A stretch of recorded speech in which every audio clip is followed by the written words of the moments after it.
I start the year with a throbbing head and shaking limbs, owing to the excessive amounts of alcohol I was forced to drink at my mother's party last night.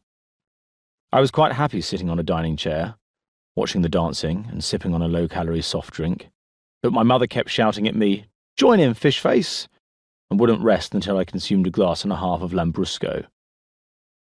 As she slopped the wine into a plastic glass for me, I had a close look at her.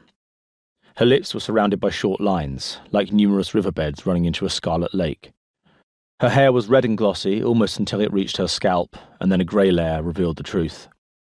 Her neck was saggy, her cleavage wrinkled, and her belly protruded from the little black dress, very little, she wore.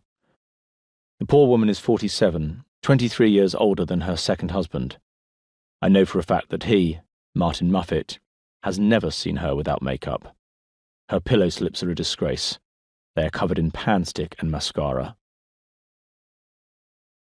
It wasn't long before I found myself on the improvised dance floor in my mother's lounge, dancing to the Birdie song, in a line with Pandora, the love of my life, Pandora's new lover, Professor Jack Cavendish, Martin Muffet, my boyish stepfather, Ivan and Tanya, Pandora's bohemian parents, and other inebriated friends and relations of my mother's.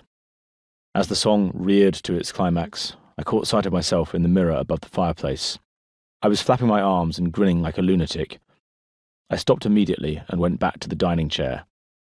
Bert Baxter, who was 100 last year, was doing some clumsy wheelchair dancing, which caused a few casualties. My left ankle is still bruised and swollen thanks to his carelessness. Also, I have a large beetroot stain on the front of my new white shirt caused by him flinging one of his beetroot sandwiches across the room under the misapprehension that it was a party popper. But the poor old git is almost certain to die this year.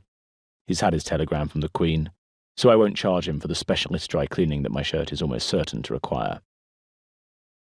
I have been looking after Bert Baxter for over 10 years now, going back from Oxford to visit him, buying his vile cigarettes, cutting his horrible toenails, etc. When will it end? My father gate-crashed the party at 11:30. His excuse was that he wanted to speak urgently to my grandma. She is very deaf now, so he was forced to shout above the music, "Mum, I can't find the spirit level." What a pathetic excuse.